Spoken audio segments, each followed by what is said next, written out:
Ellsworth Johnson, Minister of State in the Department of Legal Affairs. Good evening, everybody. Let me say it's a delight to be here this evening to present on this bill. I crave your indulgence just to recognize the former Speaker of the House of Assembly, Mr. Kendall Major. Good evening, sir. And why is it a delight to be here is because when I first became president of the bar, there were many who thought that I should never be there. And then you had Dr. Miles Monroe, who I didn't even know that he saw me in such a light until someone came to me and they said, Dr. Miles had recommended them to me. I was at Legal Aid. And she said, he spoke so highly of you. And I couldn't believe it. And so it's a delight to be. Even though I'm tired, I said I will come out tonight and try my best to assist. The Commercial Enterprises Bill, the economy of the Bahamas. How do we create enterprise in the Bahamas is captured at the beginning of our Constitution. And it says how we will subsist as a people, self-discipline, respect for our God, enterprise, and sometimes I interchange it with industry. When we took, and there may be those who may disagree with what I have to say, we just avoided another downgrade or blacklisting by the OECD.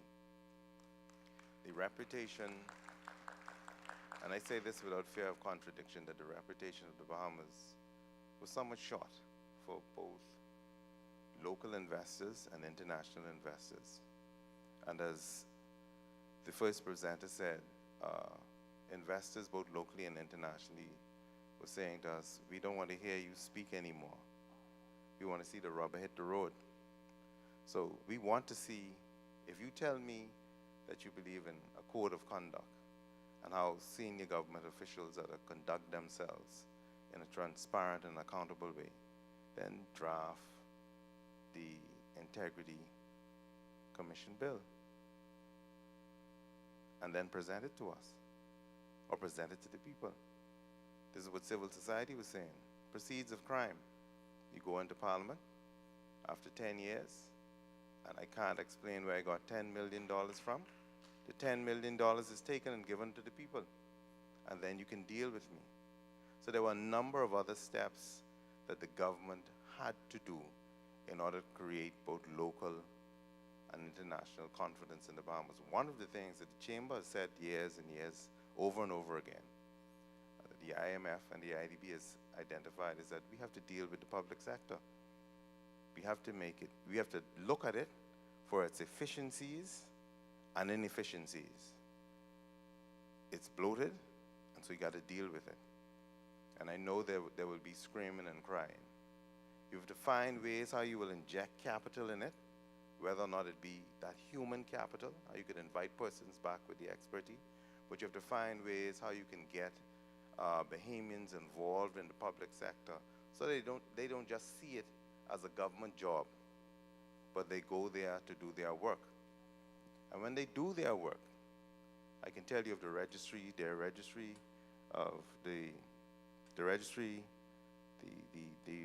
falls under my permit. You wouldn't have companies wanting to pay the government thousands of dollars for IBCs or for other for certificates of good standing, and the checks just go stale dated because it's left there. So I go to an international conference and persons are saying to me, what's happening in the Bahamas? We want to do some work with intellectual property in the Bahamas. We want to set it up. But you guys work too slow. So somebody can get it done in a week, and you guys are taking months. Can you imagine if somebody wants to set up a non-profit? 2 years?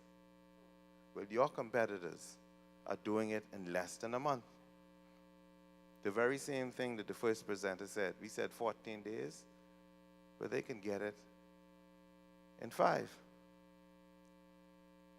They say old men dream dreams, young men see visions, and they sketch it out and it may be our job to sketch it, and somebody else will come and lay the foundation and do certain things. We have to decide what type of the Bahamas we want. Now let me tell you, I'm going to go to the bill very quickly. When we first started and we took majority rule, Sir Lyndon himself had to go to foreign investors and say, this is the place that you can invest in. So we created a financial services sector, second to none. Persons came and they brought their funds. We created a tourism industry, almost second to none. There would be those who would say, well, Cuba contributed to it, and what happened in Cuba. But nevertheless, we were able, with less than 200, and at that time, say less than 350,000 people to do this. And so the way of the world is that how do you bring capital in an environment that the world can trust? Not only the world, but local investors have confidence in it. So what we're doing, we've passed a number of legislation in the Bahamas. We've laid a number of bills which speaks to transparency and governance and to deal with certain persons.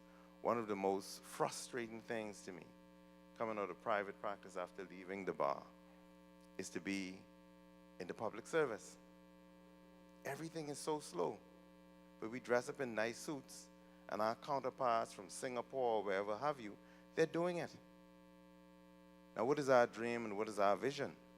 The vision and dream has to be that we will create the environment in the Bahamas where we can bring our capital home, where the Bahamians, where they're free to invest, where international investors are free to come and invest, and they're not concerned about somebody wanting a 10 or 20%. The other thing is that they can look at laws to see how, if there are difficulties in terms of the investment arrangements, that they can go to a court and they can get a reasonable and timely response to it.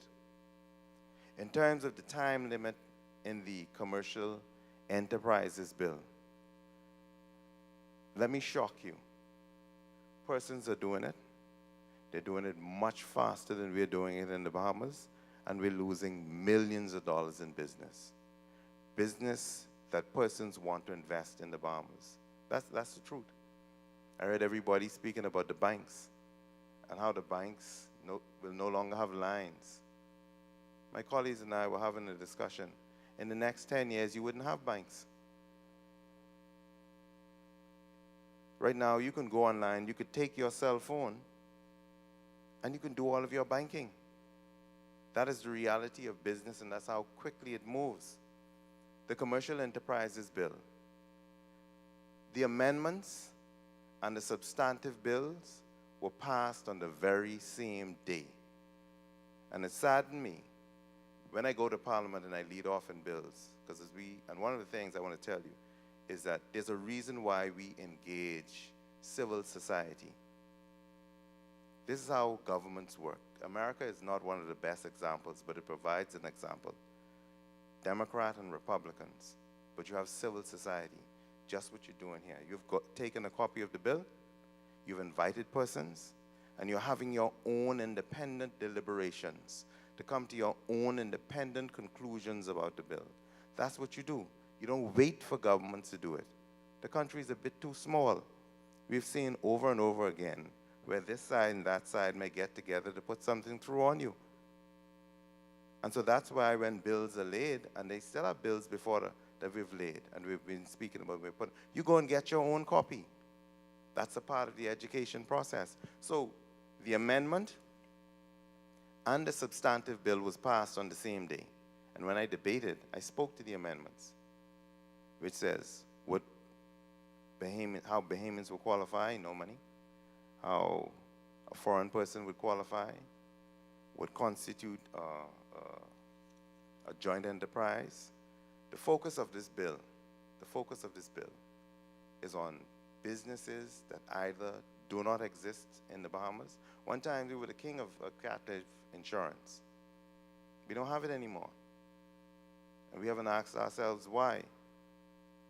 We haven't asked ourselves why we are lagging so far behind. When you have countries like Singapore that are out there, very little natural resources, but they control it. That's the dream, that's the vision for me. When I listen to persons like Ed Moxie, Sir Lyndon, and those persons, that's the dream that I see, that they put up there. And that's the vision that I speak to. And so I told my colleagues the other day, I said, listen, I didn't come here to try to get the next 5 years. I was trying to build a business. I came here to do what I think in my heart of hearts is the right thing for the Bahamas. And if the right thing causes me not to go for the next 5 years, then I would have done my duty to my country.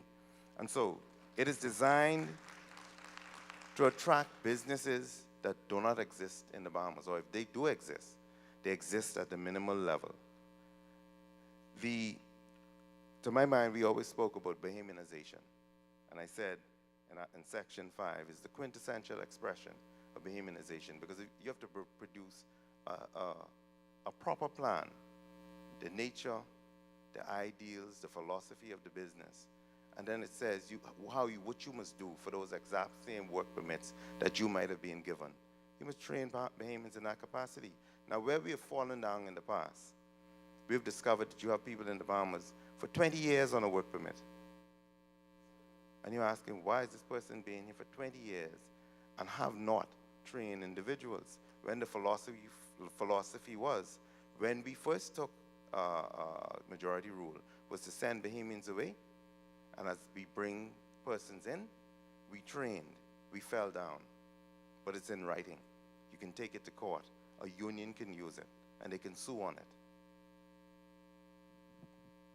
And so it speaks to the certificate and how this bill does not oust the jurisdiction of the Immigration Department. I think we accept from the presentations that what we're attempting to do within 14 days, countries can do that already. Our vision should be, if they can do it in 5, we can see how we could do it in 4. You have to outpace them. You have to train your children that way, unless it's absolutely impossible. This is how you have to be thinking. So it speaks to the certificate. One of the things that I think he asks me to call him merit, Mr. Storr did not go into is the bill says what a person, it speaks to a requirement for the certificate and what you should do. You should bring in some national identification, financial transaction reporting requirements should be satisfied if you're a registered company. So there's a due diligence that you should do.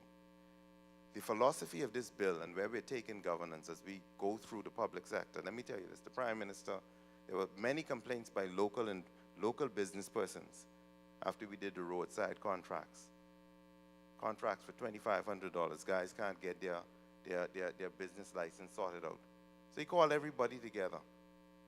He says, why can't Joe Blow from Crooked Island get a work permit? I mean, not a work permit, but a business license. Which one of you in this room is not communicating with X? Why is that not happening? That has to be resolved. And so you sat all of the leaders of these different departments in the room. If we're saying we're going to do it for foreign people, why can't he get it? This country is too small for that. And then explaining how we're losing business. And if somebody doesn't get it done, somebody has to go home. That's not victimization. We have to determine where we're going to take the country. And unless we can come to that type of maturity in doing business, we're going to lose.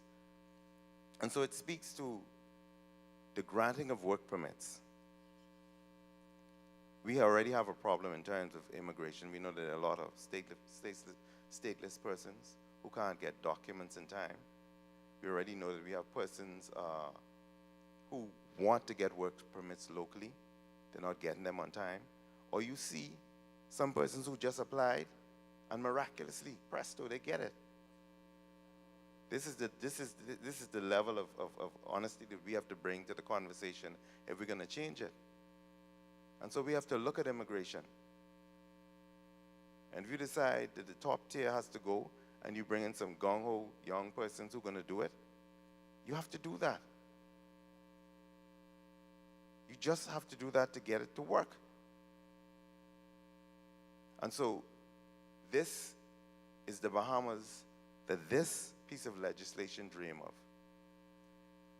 We cannot be afraid when persons, and I know, when persons talk about work permit. How are we going to get it? Once the due diligence is being done, and someone qualifies, there's no reason to hold up.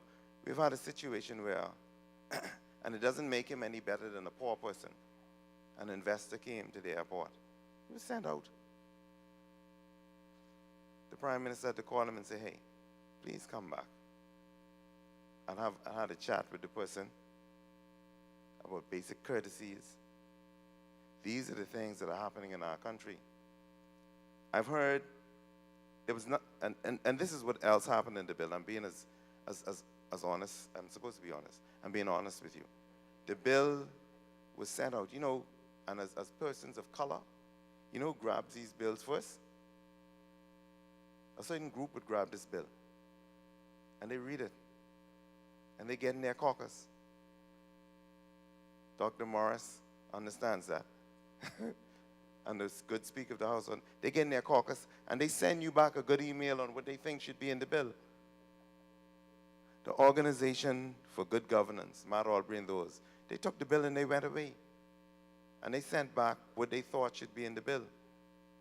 We have to be just as aggressive about the Bahamas if we intend to build it, and if we intend to be a part of it.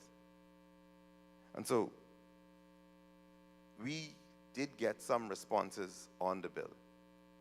We're advising civil society to do your job. Do not depend on government for everything. I'm learning, like my father told me something, is coming home to me right now. Say, trust but verify. And so, in all things, you do that. And so the bill seeks to create investment. It seeks to bring in persons that do not exist, or if it exists in a small way, you encourage persons. We're going around the world, and we're getting, we're getting Bahamians who want to come back and participate. So just let me go through. So you have the board. The board is set up. The bill allows for regulations. So for those who say there's not specificity, with any bill, you allow for certain discretion, but you can bring regulations to govern certain areas as you develop it. The bill also require any company that's coming in, there are certain regulatory bodies for the environment or whatever have you. You have to comply with it. There's certain international agreements that we have signed on to. You have to comply with that. So for instance, when I talk about financial transaction reporting, anti-money laundering, terrorism financing, trafficking in persons, you must know these people. You must check out the international environment to find out what they're doing. There has been a comparative analysis done as to what is happening around the world. In terms of the civil service, we've looked at Singapore and other jurisdictions. For this bill, we will look at other jurisdictions to see what they would have done to generate activity in the country. Whether you believe it or not, we're not doing so well financially. We have to bring Bahamians back home. All of the great nations have found a way to find the best talent as they exist around the world and cause them to come to your country where those individuals will respect your sovereignty. And we don't, since Paul Addy, you don't hear that, Mr. Paul Addy, you don't hear that word much anymore. Respect your sovereignty and serve your country and assist the bill. And that is the intention of the bill. Now, I know that there would have persons who may have questions for me. I'm prepared to answer them. Thank you very much. Thank you, Minister. Okay, we've already kind of gone over our time, not by fault of anybody, but the subject matter requires time. But with the consent of the fellowship pastor, we could take another 10, 15 minutes and entertain some questions. So there is a microphone set up over there. I would ask that you, if you have a question that you would like to pose to any of the panelists, that you go to the microphone. In the interest of time, we'd ask that you ask only one question, if you have one, and that you try and frame your question within 1 minute. No speeches. You can make a comment, and we'd ask you to keep your comment likewise within a minute if you have any questions. I don't see anybody moving. Does that mean that everything was so... Okay, there you go. All right, so again, as I said, we will limit it to one question per person. We'll ask that you try to pose your question within 1 minute. If you have a comment, we welcome comments. We'd ask that you try to keep your comment likewise within a minute. And we thank you very much. And Adrian, you are starting it off. Listen, I want to ask one quick question to the minister. If we are using FDI as a benchmark in terms of increasing the revenue in the country, I want to know schedule, agenda, deadline. How long will we use that? How long will it take for us to option out of foreign direct investment being our measuring stick to increase our new money or to increase our revenue? Are we going to go 15 years more down the road? Are we going 20 more years down the road to try to find new money from foreign direct investment? Are we going to begin to look in? Are we going to use, and I heard you say something along the line of natural resources being the way out, which I believe, and another guy on the line believes that also. If natural resources will be help, the water sprinkler always sends the water out. The question is, when are we going to look in? From your opinion, how long will it take for us to stop using outside as our measuring stick?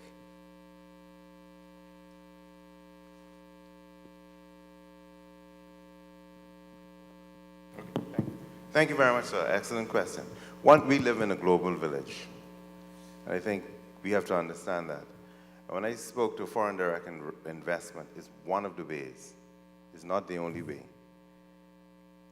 In terms of where this government is going, we're reviewing all of the policies, especially with natural resources, that we have them in the Bahamas. I'm not going to preempt my prime minister, but I'll tell you, we're looking at aragonite, salt, whatever we export, to see how Bahamians can fully benefit. And one of the things I like about Dr. Ministries is he's a businessman, right? I don't put myself down as a lawyer, but he's a businessman. But in terms of, we're trying our best to create, as I said before, both local and international confidence in the Bahamas. Foreign direct investment is just about is a part of it. A very large part of it, the investment, is how do we stop the brain drain, create an environment where we could pull our resources back in. For instance, we have Dr. Sansa to go and just do surgeries. We have a young lady by the name of Miss Lockhart. She lives in the States. How do we get her back home? We're now looking at the Ministry of Works, where you have, and they've done, persons have done, and this is not to put anybody down. A lot of persons have come to the Bahamas, police officers, they trained me, and they've given invaluable service to our country. But when you look at some of our ministries, the reality is that a lot of those persons there are under contracts, and they're getting very good pay. But when we come to the Bahamians, we'll give someone $150,000. We'll bump it up to get it to $150,000 because we give housing allowances. Even the judges complain about it. But when you come to the Bahamian, you'll pay him pittance, but you want him to do the same work. So a part of it is, we recognize that we live in a global village. We would want to be able to pull business home. We want to bring Bahamians home. Whatever we have naturally growing here, we have to look at it because we've done ourselves a disservice over the years. And we have a group of persons looking at that. The other thing is you want to create the environment where Bahamians who demonstrate the necessary self-discipline and the enterprise and the industry to create the environment for them to invest. We're looking at the over the hill. For the first time, what gets me is that whenever we have something of significance or we associate it with prestige and success, where do we go? We don't come over the hill. We don't come over the hill. I've just said the other day we have to have a reason and rational discussion on race, because I think it would affect the way we deal with ourselves. Our mom and pop stores, let's be real, and because Dr. Monroe wouldn't mind this. The Chinese have taken them over. Do they have any better intellect than us? Who gives out the work permits? Who gives out the licenses? These are the things that we have to look at. And to drive our economy is by small businesses. How do we support ourselves? These are the type of discussions that we haven't had for years. If someone is sewing a pants, if he makes a mistake, how do we encourage that person? But give them the business. As people of color, we buy, I think research has shown, we spend the most. We save less. So in terms of how we will develop the Bahamas, I think we have to have an introspective look. And the persons are going to come, as they did in Bermuda the other day. They say, listen, we're going to pass a law where we're going to create the environment that even though we have international legislation that speak to discrimination, if I give the Bermudan the best thing in land, a better deal, that's not discrimination. If I help, and that's what we have to do. But we have to do that on a micro and macro level. We can't deny that people are investing in the Bahamas, but we continue to get the worst part of the deal. We have to put the legislation in place. We got to get civil society going, and we cannot be afraid to address certain issues. Or even when the people come, we'll still be having what we have here today. And so I think foreign direct investment cannot be the end of it all or the be it all, but whatever comes, we must get the better part of the deal. While it must be a symbiotic relationship, and you can do that, right? Thank you very much. Thank you, JC. Go ahead. Good night. My question is also for you, Minister Johnson, and good evening to you all. You alluded to, Minister Johnson, you didn't say the word corruption, but you kind of alluded to it a couple of times, and you also mentioned just in your last answer that it's something that you have to look at in terms of, how certain things happen. And in the context of this bill, it's a reoccurring question for me with any task the government has to do, because there seems to be a systemic type of corruption that's going on, and unfortunately it seems to bring the most adverse effect to the most disadvantaged people already, and people that really want to work hard. So my question is, in presenting this bill, and like I said, this question comes up anytime I hear anything needing to be done in government, how are you going to work through, bring the parts of this bill, bring this bill to fruition, working through that problem? Is there any specific things that the government is looking at when it comes to encouraging the business environment, and with the immigration issues like you mentioned? What's the mindset in dealing with that particular issue as it pertains to this bill? Thank you very much. Corruption, that's what you meant? Okay. Man, I could be very honest. Corruption is